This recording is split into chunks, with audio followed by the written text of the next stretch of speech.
Mr. President, Mr. Vice President, ladies and gentlemen, dear Ian Powell, good morning. On behalf of the Marburger Bund, Andreas Botzler and I, thank you very much indeed for the invitation to your annual meeting. Andreas Botzler is the Vice President of Marburger Bund and I am the Executive Director. Marburger Bund is the association and the union of the hospital doctors in Germany. We have about 124,000 members in voluntary membership, and for them we are negotiating around about 150 different collective agreements in Germany. We feel honored and happy to participate in your meeting, and yes, we feel sad at the same time, since this event means a farewell from Ian Powell, who is going to retire soon. In the past, Ian participated several times in our annual meetings in Germany. Due to his reports, we learned all about the working conditions and issues of New Zealand's doctors, and that they do resemble a lot indeed to the situation in Germany. Hospitals on the Edge might be a title of our annual meeting too. And of course, it was also a bit exotic to have the Executive Director of ASMS from far New Zealand with us in Germany. We think that it's of utmost importance in a world growing together to have an exchange about the working conditions of doctors. Germany and New Zealand are importers and exporters of doctors at the same time. So we initiated the first International Doctors' Unions Conference 3 years ago in Berlin, where Ian represented the ASMS and unions from all over the world took part. We hope that Ian Powell will have successors who will represent ASMS both at our Marburger Bund meetings and at future Doctors' Unions conferences. Ian, we wish you all the best, particularly good health. We wish you all fruitful discussions, and thank you very much for the attention. Thank you.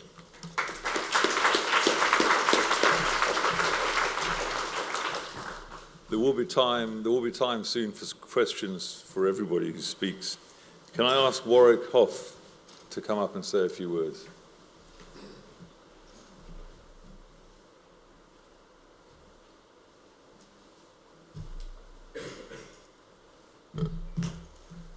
Thank you very much. It's a great pleasure to be here, and I certainly send the greetings of the Federal Council and the Executive of the Australian Medical Association to the meeting today.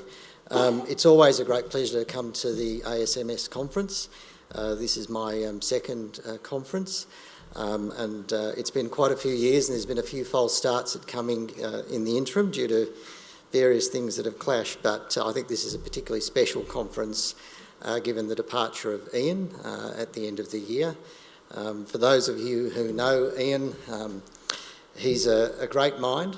He's certainly come to a lot of Australian events over the years, and he's passed on a lot of information and thinking that we have learned a great deal from. And I think in his own special way, he's made a huge contribution to what we do through that sharing of information. And I'd really like to pay tribute to Ian as part of today. He also, when I first joined the AMA in 2004, I did make a rookie mistake. He did quietly come up to me and say, look, can I go a bit earlier in the agenda to give my report? And I hadn't met or heard Ian before, so I said, yeah, that's no problem. We'd really like to learn from you, Ian. And about an hour later, he was still going. And I think I've never made the same mistake since, I can assure you. So, I mean, quite sadly, in terms of the speech from your president today, it could have been the same speech delivered by an AMA president in Australia, notwithstanding that there are so many of your New Zealand colleagues coming to work in Australia.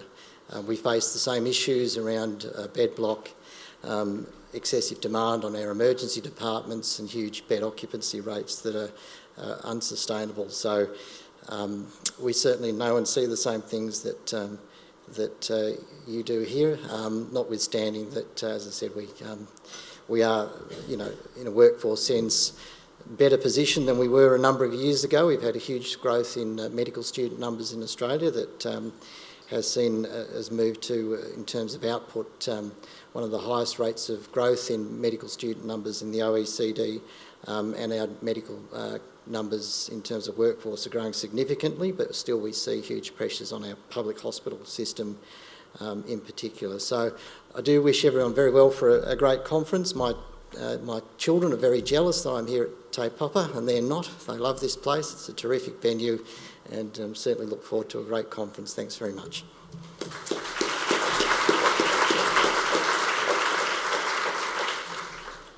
Thank you, Warwick.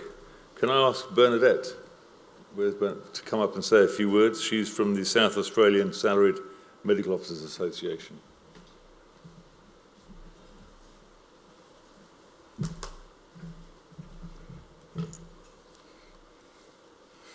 Okay, thank you again to New Zealand ASMS for inviting our organisation to participate in this year's conference.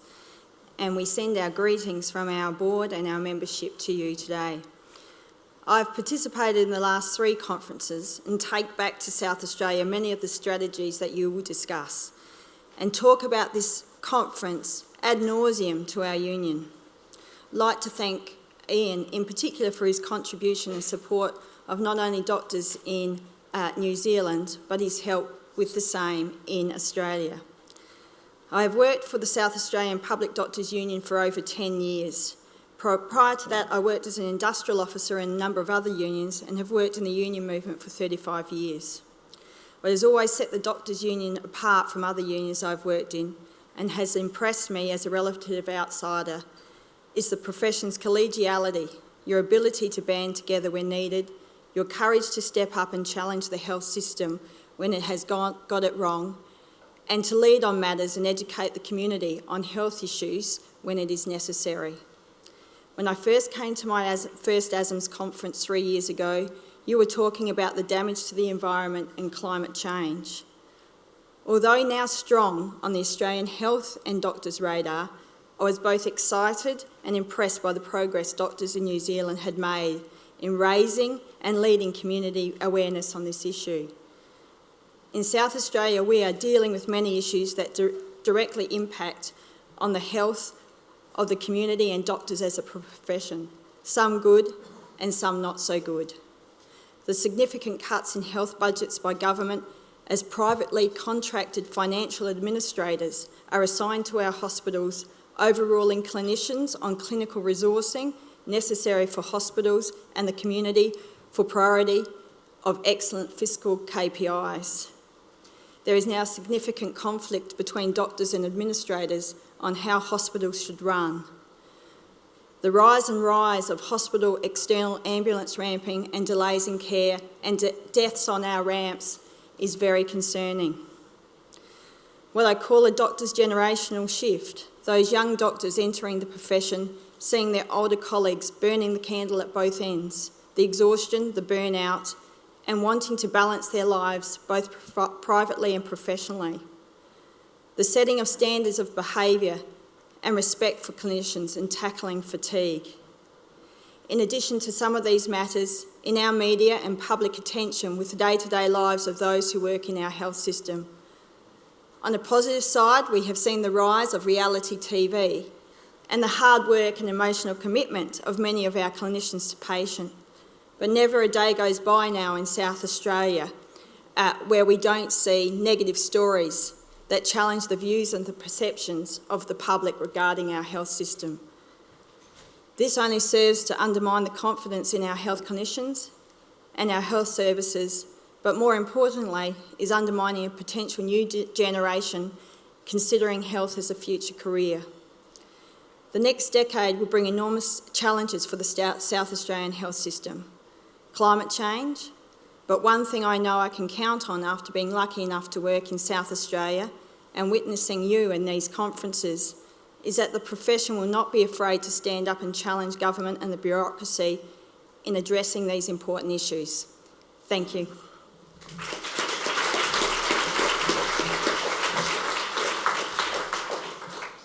Thank you very much, Bernadette. If anyone is looking for a seat, there's lots of space up at the front on the tables here, at the back.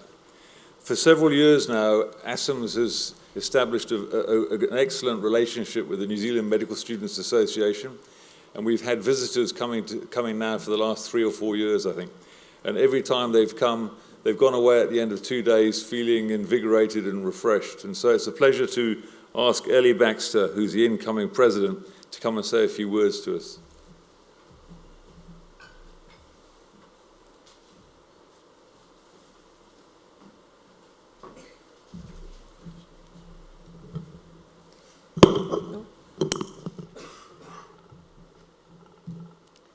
Tēnā koutou katoa.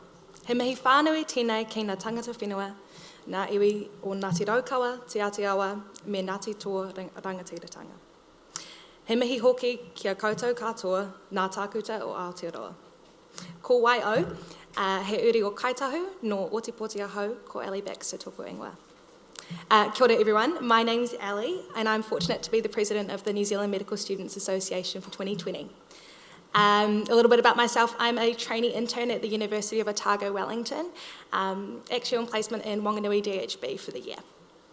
I hail from down south and whakapapa back to Pautini Ngaitahu and Ngāti Apaki Te Rātoa. And I'd like to start by acknowledging the tangata whenua of the land on which we stand today and thank them for allowing us to meet here today. What an awesome conference. And I wanted to start by saying on behalf of myself and the other NZMSA delegates, Emily, Josephine, Uma, Ben, Bryony and her baby Archie, we really want to thank you for allowing us to join you all and we're really excited to be here. So quite often as medical students we're not so flatteringly described as baby doctors, and I don't think until last night I really realised just how much truth there is in that.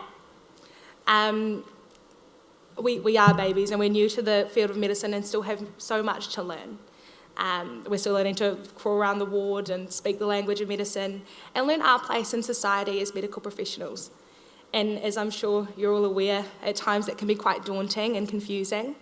So we really value any opportunity to be in the presence of more experienced and more esteemed colleagues such as yourself. And we're really eager to hear any pearls of wisdom or plugs for specialties that you might wish to share with us over the coming days. So come say hi. I know we may look intimidating, but we promise we don't bite. Yeah. So I'll next give you a quick update about what NZMSA has been up to this year and what our plans are for the year ahead.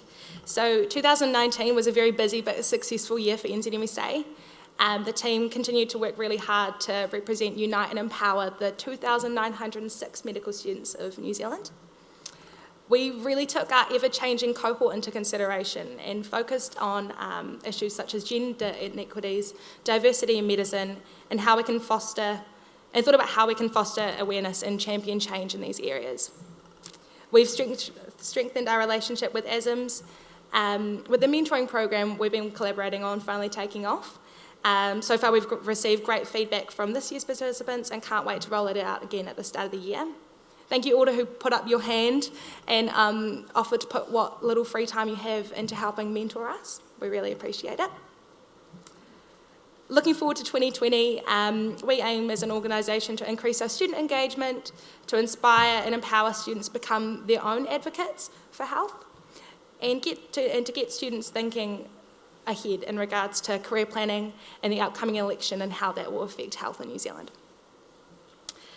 I guess at this point it's also pertinent to touch on another issue that's very topical with medical students at the moment, and that would be the investigation into medical student electives by the University of Otago. This is obviously a very complex and high emotion issue, which has appeared to have arisen over a number of years. And whilst there can be a lot to say about the rights and the wrongs of the situation, I don't really want to get into that today. And I think all that I'd like to say is that there's been a clear loss of trust in training interns and medical students at large. And moving forward, this is something that us in the universities aim to rectify and regain some trust. I would like to acknowledge the manner in which the University of Otago has managed the situation, especially making it possible for those training interns to commence work. my predecessor Fraser has been heavily involved in that process, and he's been very happy with the way that that's been managed. So what this means for everyone in the room, I think it's probably important to keep in mind that your trainee interns and your junior doctors might be affected by this process, and some of them will have a substantial amount of additional workload in the ongoing years, and just keeping an eye out for them and offering support where you see fit. So finally, I also wanted to say farewell to Ian Powell. Even though we only briefly met last night, I want to acknowledge all the work you've done for ASMS, but also for shaping health in New Zealand. I feel very fortunate to be training in and entering a medical workforce, which you've worked so hard to achieve. And last night, your farewell reminded me of one of my favourite whakatauki, and I thought since one of the other speakers shared several whakatauki, I would join him in that. This one is one which I believe captures Ian's fighting spirit. Kaua e mate whiki, mate ururoa, which means don't die like an octopus, die like a hammerhead shark. And with that, I believe my time will well and truly be up. I look forward to the rest of the conference and meeting you all over the coming days. Nō reira, tēnā koutou, tēnā koutou, tēnā koutou katoa.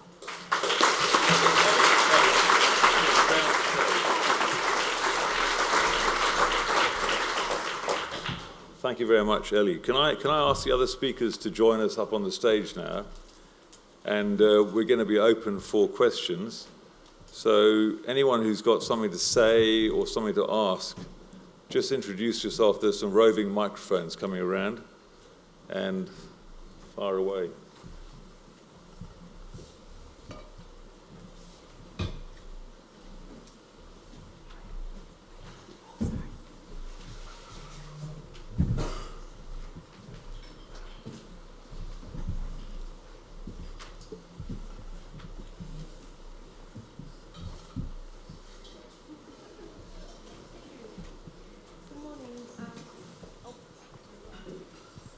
Hello? Oh, good.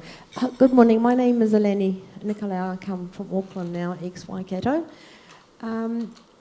This question may not need answering, but I don't know the answer to it. So I thought I'd ask, how can we incorporate the many general practitioners who aren't really able to participate in any active manner, and considering they also are subjected to the DHB's fiscal management?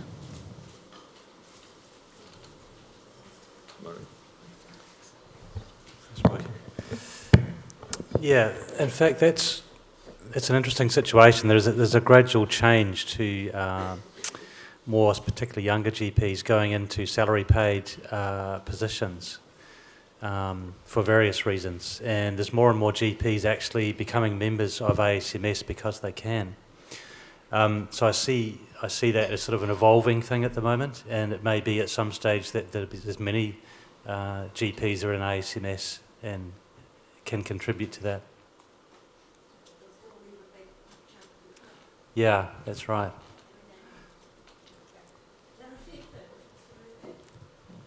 Yeah.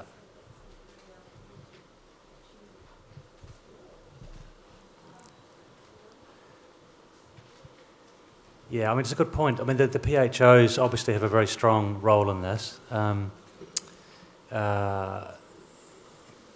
Yeah, so I think it's one of those issues that GPs have to find their own way maybe, but ASMS, clearly, if there's an opportunity for us to help with regard to GP interaction, we will take that.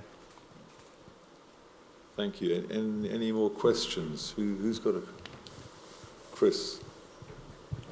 Thank you.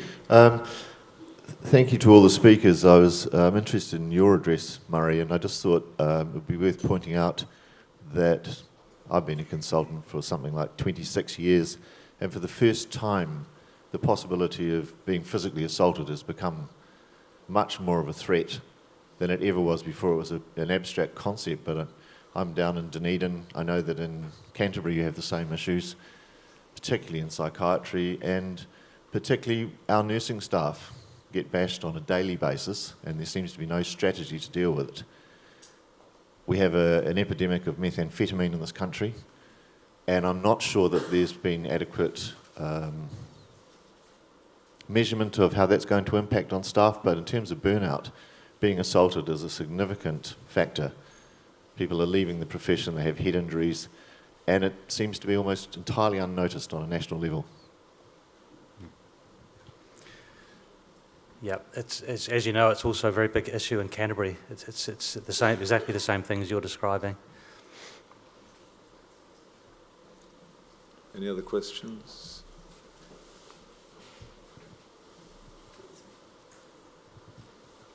It's a question for you, Ellie. Welcome. My name's David Galler. I'm an intensive care doctor from Middlemore Hospital in Counties Manukau Health.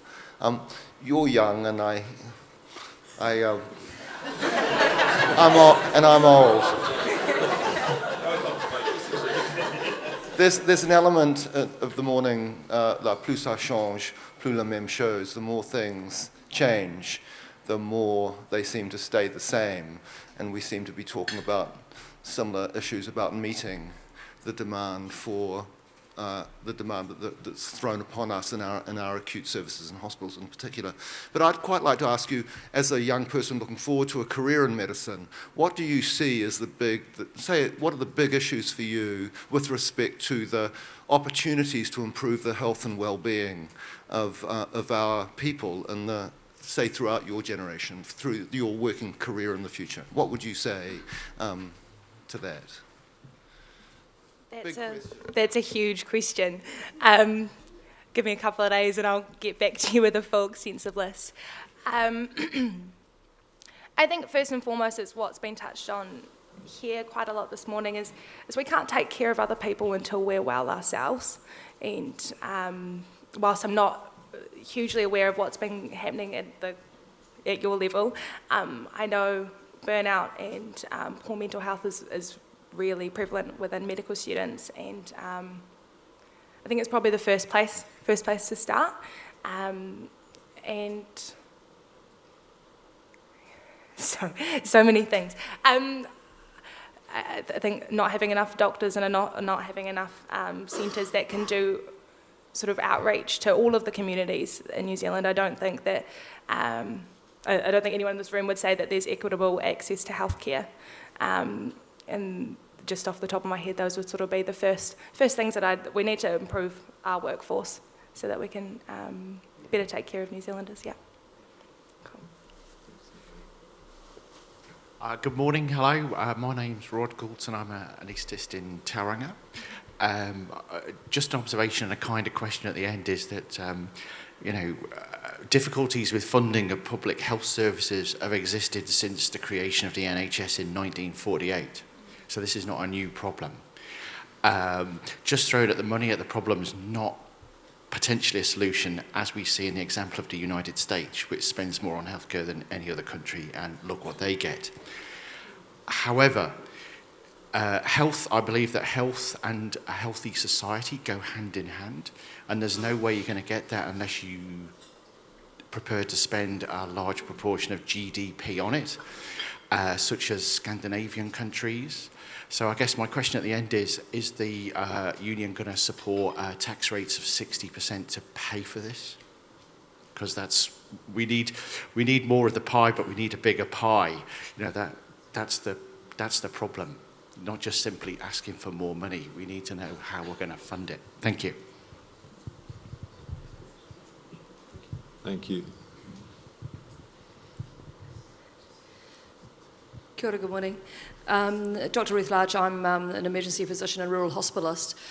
Just expanding on that, you need more money. To a certain extent, don't we just need to stop doing stuff? We keep on offering more and more fancy services to the very, very small and the very, very old, and we keep on being able to have our patients survive longer and longer and longer, and that's part of the reason we're in a bit of a mess. And I know that that's controversial, but actually we've got a finite amount of money, and we're already rationalising. The more we keep on developing new technologies, the more we keep on developing new fancy cancer treatments, the less we can actually provide, particularly to our Māori population, who actually don't even survive long enough to take advantage of those things. It's just a thought.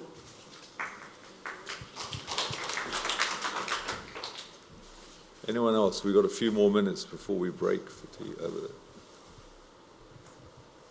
Hi, my name's Alberts. I'm a Moss at Waikato ED. I just want to add into that comment about the GPs that unless we actually include the primary healthcare system and fix that, we can't really fix the hospital system because the two feed into each other.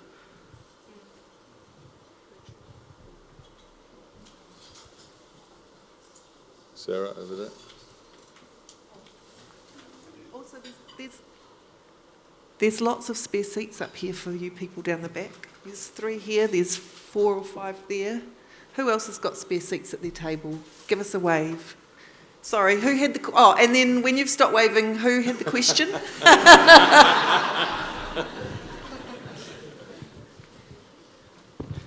Aaron from Wellington. Just on that, increasing the taxation rate. When we have a 7.5 billion surplus announced and a 5.6% GDP spent on healthcare, until that has been made somewhat similar to the 10% GDP and spend the 7.5 billion, giving the right proportion to health, how can we just talk about increasing the taxation? Because those are the most obvious things now, and if you just think about 7.5 billion, most of the DHB's deficits would be taken care of just with a fraction of that currently, right?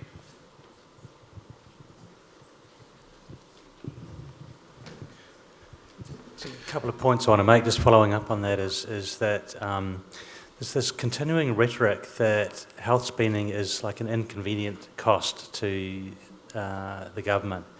And it's still not being seen as the good investment that it actually is. And there's a lot of data showing that the money that you put into health actually gives you a return equal to the money you put in. And that a healthy, productive society will be much better overall for that investment. And it's a rhetoric that needs to be changed. Chris Nunn, Waikato Hospital. I felt I had to respond to Ruth's comment. She'd have been disappointed if I hadn't. I'm a cardiologist, which probably explains why I felt the need to respond. I think we get two things confused. One is using resource to make people live forever, and the other is to use resource to improve their quality of life. And it's the latter that we are more and more able to do. And I think it's admitting defeat to simply say we don't have the resource, go away. And we are being asked to do that more and more, those of us who are triaging referrals, our GP colleagues who are desperately trying to do the best for their patients, and we're saying you don't meet this arbitrary threshold.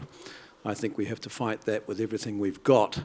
We look around the rest of the world and see what they can achieve with quality of life, and we are well behind just about anyone you care to mention. Thank you. Down the front. I think it's also important to understand what 5.6% means. We have amongst the lowest number of hospital specialists in all the OECD countries. We spend almost the least amount of money on medications in our country compared with OECD countries. We have about the lowest number of medical consultations in New Zealand compared with other OECD countries. This is not a minor problem. This is a major problem. John. Hi, John Chambers from Dunedin. I work in the emergency department, and we are expected to provide the best treatment to trauma victims of trauma and accidents. And clearly that's funded by, to some degree, by ACC. And while we're always talking about gloomy about there's no money in the system, ACC has $43 billion in the bank. $43 billion in the bank. And it's a complete mystery to me. And I'd wonder whether the Minister of Health should have a little chat with the Minister for ACC and get some of that money into health.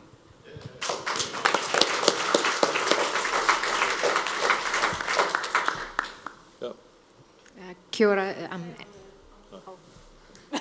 Who's go? On the talking about the ACC surplus, I think it's really important that everyone is aware that $1 billion of that is invested in fossil fuel industries. And I think as medical providers, with the looming threat of climate change, we really need to start speaking out and pointing out to them that this is highly unethical. And it's something that in general business I would love to see ASMS take a stand on. Kia ora, I'm Anna Dawson, I'm a dentist from the Auckland DHB. I was just reflecting on the kind of work that I do, which is a lot of it's seeing children with preventable dental caries. We run operating lists all day, every day, $4,000 a pop for something that is entirely preventable, and we're really hampered by the lack of government policy. The community water fluoridation bill still sits with government. We could do with policies like water-only schools, healthy foods in schools, and we're essentially wasting money on spending on something that's entirely preventable.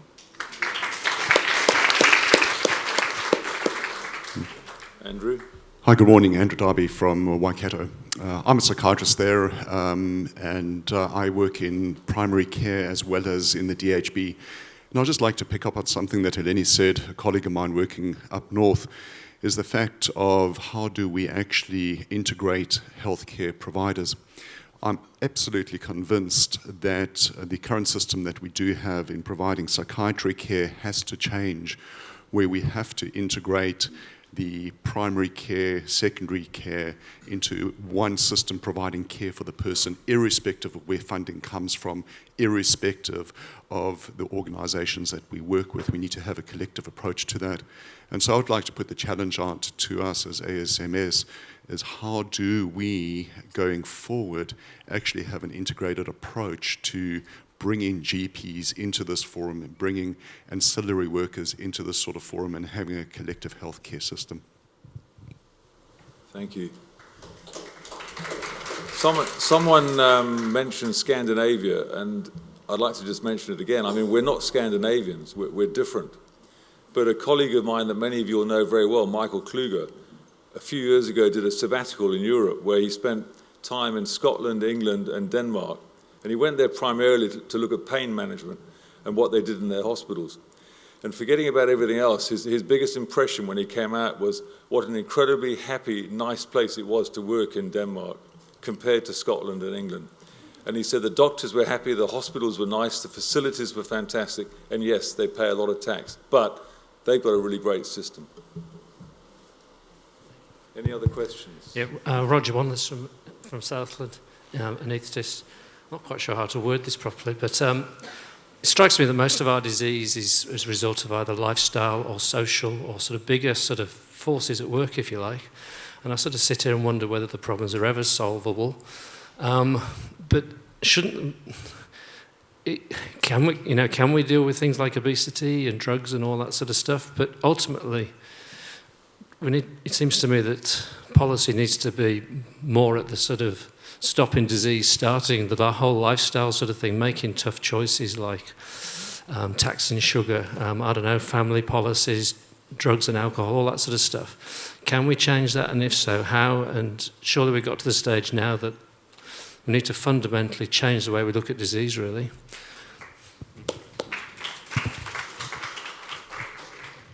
Can I just back that up? I think that much of the demand for acute hospital services is the result of things in society that health can't fix.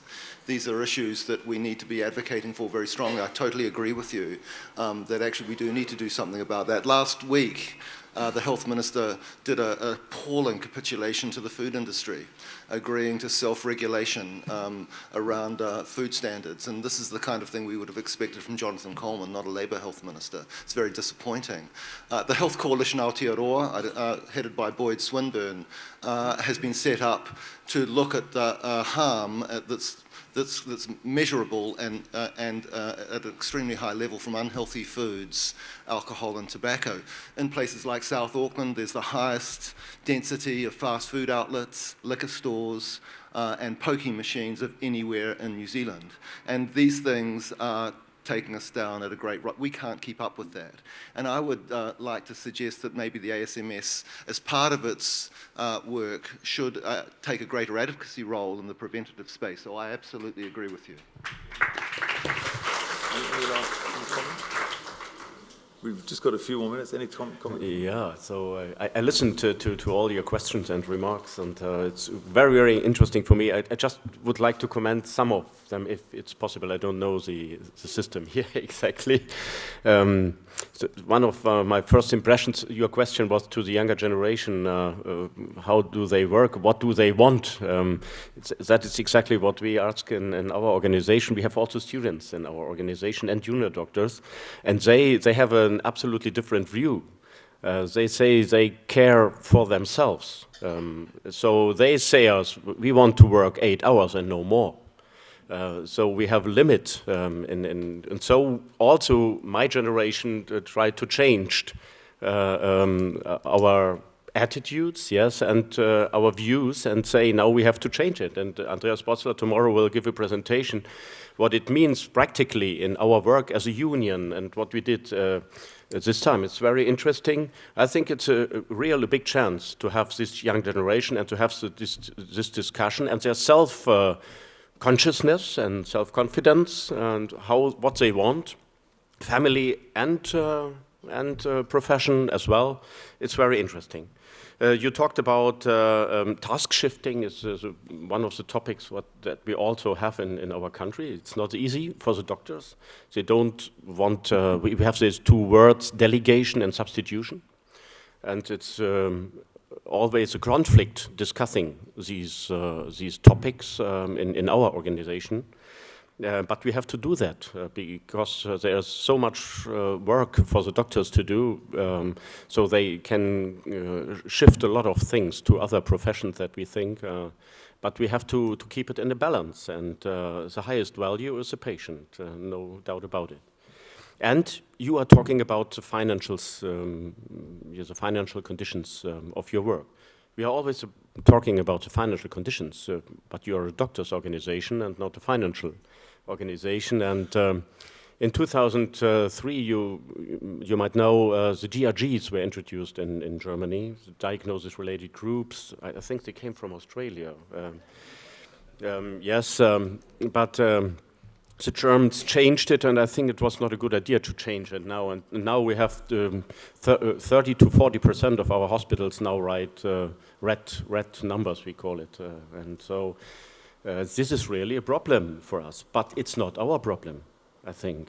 We say what we can do for the patients, and we need good working conditions. A healthy doctor, a rested doctor is good for the patients. And so we say what we need, how many doctors we need to do that. And then the political system, they have to give us all the means that we need for that and the money that we need for that. So a lot of problems seem very similar in your country. We are always, and the last word is, we are talking about Denmark. Germany has a border to Denmark. And there is a saying in the north of Germany, very close to the border, it's good to be a patient in Germany, and it's good to be a doctor in Denmark. So, yes, but if you look exactly at the situation in Denmark, they made a huge investment program. They took a lot of money in their hand to improve the situation of the hospitals. They built new hospitals, they made a new plan, and then they built new hospitals. It took billions of euros, and the situation and the working conditions are much better than in Germany. And this is a reason why many doctors from the northern part of Germany go to Denmark.